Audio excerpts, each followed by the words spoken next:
नमस्कार। आप सभी का राम गुलाम राय ऑनलाइन क्लासेज में स्वागत है। हम लोग बचपन एवं अभिवृद्धि से संबंधित विषय वस्तु का अध्ययन कर रहे हैं। पिछले वीडियो में हम लोग संज्ञानात्मक विकास के सिद्धांत से संबंधित जो जीन पियाजे की थ्योरी है, जीन पियाजे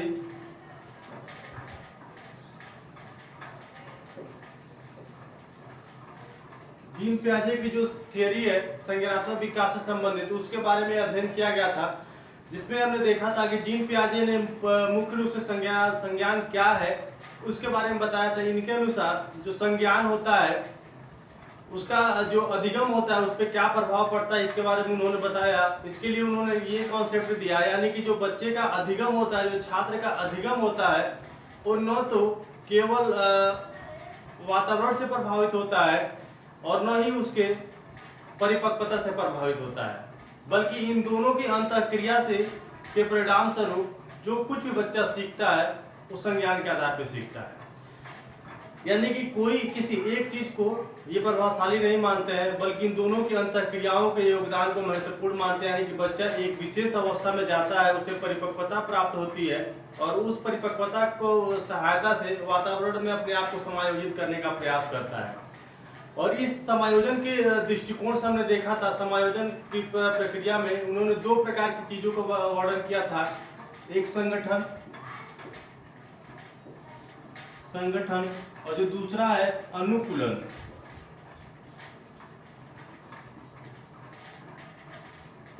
संगठन की अगर बारे में बात करें, यानी कि मानसिक जो शक्तियां होती है, उनकी योग्यताएं होती है, संगठित रूप से कार्य करने की जो प्रणाली होती है, वो संगठन के अंतर्गत आता है।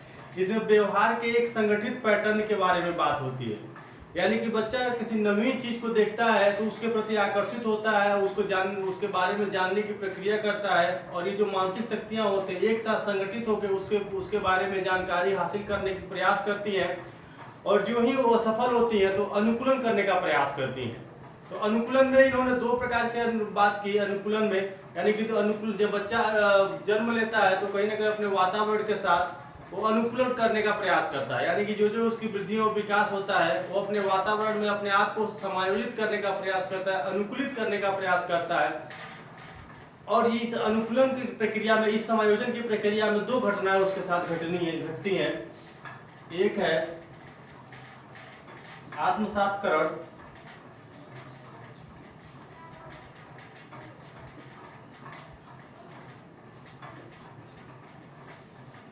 दूसरा है समाविष्टीकरण।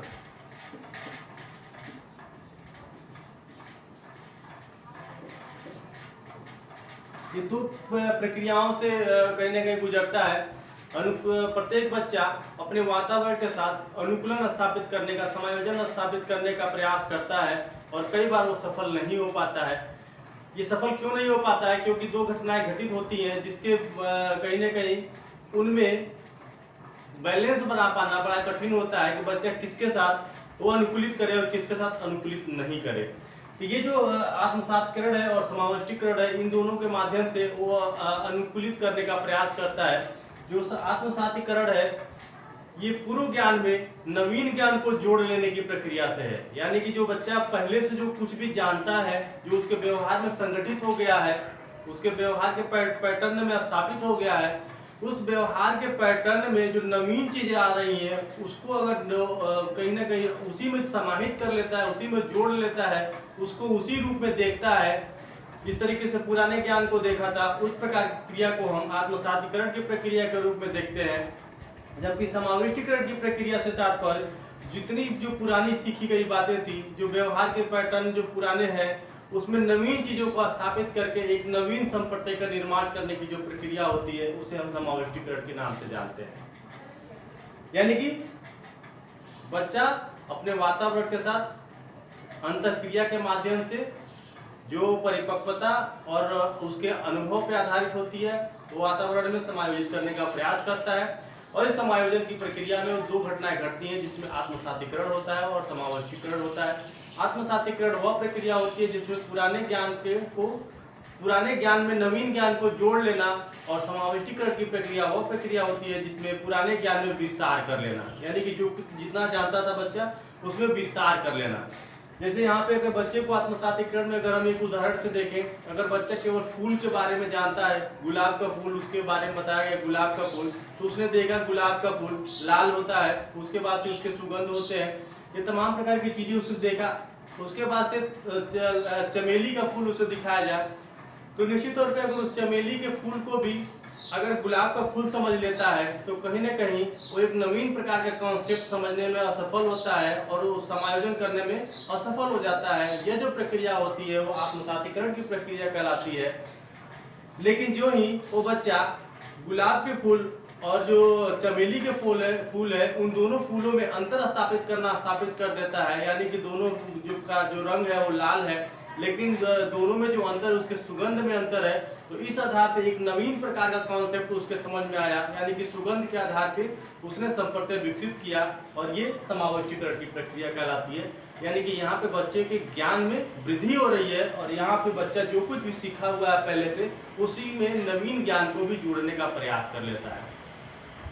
जो जीन पियाजे है ये कहीं ना कहीं सर्वप्रथम ऐसे साइकोलॉजिस्ट है जो बच्चे को जन्म से क्रियाशील मानते हैं। इसके पहले जो साइकोलॉजिस्ट थे उनका मानना था बच्चा जो जन्म लेता है तो करीब करीब उसकी जो मानसिक शक्तियां होती है तो शून्य होती है तो बहुत कम होती है।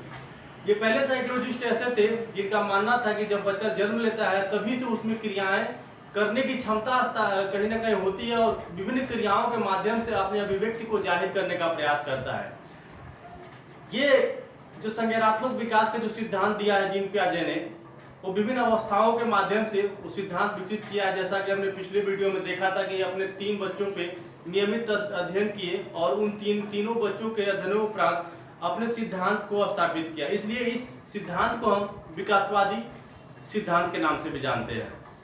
यानी कि विकासवादी सिद्धांत से तात्पर्य यानी कि एक अवस्था से दूसरी अवस्था से तीसरी और तीसरी अवस्था से चौथी अवस्था में विभिन्न प्रकार की अवस्थाओं के माध्यम से ये संज्ञानात्मक विकास के विशेषताओं के बारे में बताया है, जिसमें से हम लोग इनके जो प्रमुख विकासवादी जो विशेषताएं हैं उसके बारे में अध्ययन करेंगे।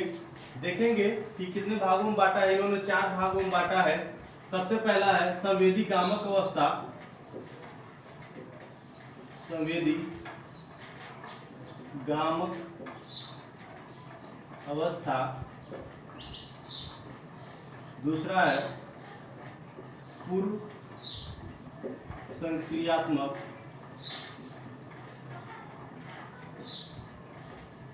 अवस्था। तीसरा है मूर्त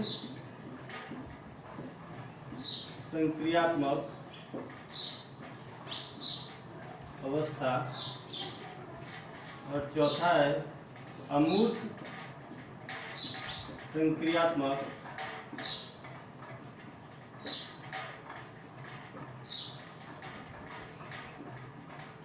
इन्होंने 4 अवस्थाओं में बांट के संज्ञानात्मक विकास का विस्तृत अध्ययन किया और उन कहीं न कहीं अवस्थाओं में किन किन प्रकार की विशेषताएं आती हैं, उत्पन्न होती हैं, कौन कौन सी शक्तियां विकसित होती हैं संज्ञान की, उनके बारे में विस्तृत अध्ययन किया। संवेदी गामक जो अवस्था है ये जन्म से लेके और 2 वर्ष की तक चलने वाली प्रक्रिया है और पूर्व संक्रियात्मक अवस्था की जो प्रक्रिया है 2 वर्ष से लेकर 7 वर्ष तक चलने वाली प्रक्रिया है और जो मूर्त संक्रियात्मक अवस्था है ये 7 वर्ष से लेकर और 11 वर्ष तक चलने वाली प्रक्रिया है और जो अमूर्त संक्रियात्मक या अमूर्त चिंतन की जो प्रक्रिया है ये 11 वर्ष से लेकर और 15 वर्ष तक चलने वाली प्रक्रिया है। यानी कि जीन पियाजे ने अपने विकासात्मक जो सिद्धांत प्रस्तुत किया संज्ञानात्मक विकास का, उसमें 4 अवस्थाओं के माध्यम से संज्ञान के विकास का वर्णन किया, जिसमें से प्रमुख रूप से संवेदी गामक अवस्था सेंसरी मोटर स्टेट जो जन्म से लेके और 2 वर्ष तक चलती है और इसमें जो बच्चा होता है अपने संवेगों और गामक क्रियाओं के माध्यम से अपनी अभिव्यक्ति को प्रदर्शित करता है। दूसरी जो अवस्था है प्री ऑपरेशनल स्टेट, इसमें जो बच्चा होता है यानी कि अभी उसमें ऑपरेशनल यानी क्रियाएं नहीं करने की अवस्था यानी कि मूर्त जो अवस्था होती है उस अवस्था में जाने से पहले की अवस्था को हम प्री ऑपरेशनल स्टेज कहते हैं और इसमें इसकी जो उम्र है 2 वर्ष से लेकर और 7 वर्ष तक चलती है। इसमें जो बच्चे में जीववाद और आत्मकेंद्रितता की भाव देखने को मिलता है। अगली जो अवस्था है कॉन्क्रीट ऑपरेशनल स्टेज, यहाँ पे जो बच्चा की जो ये अवस्था है 7 वर्ष से लेके और 11 वर्ष तक चलने वाली यह अवस्था है। इसमें जो बच्चा होता है मूर्त चीजों के प्रति आकर्षित होता है और उनके प्रति अपनी अभिव्यक्ति को प्रदर्शित करता है और मूर्त चीजों के प्रति चिंतन मनन करने का कार्य करता है। चौथी अवस्था है फॉर्मल ऑपरेशनल स्टेज। ये जो अवस्था है 11 वर्ष से लेकर और 15 वर्ष तक चलने वाली अवस्था है। इसमें जो बच्चा होता है अब अमूर्त कॉन्सेप्ट के प्रति अपनी अभिव्यक्ति को प्रदर्शित करने का कार्य करता है। अब एक एक करके हम लोग देखेंगे संवेदीगामक अवस्था में कौन कौन सी विकासात्मक विशेषताएं होती हैं और उसके बाद से पूर्व संक्रियात्मक अवस्था, मूर्त संक्रियात्मक अवस्था और अमूर्त संक्रियात्मक अवस्था में कैसे कैसे एक एक करके हम लोग जानने का प्रयास करेंगे। सबसे पहले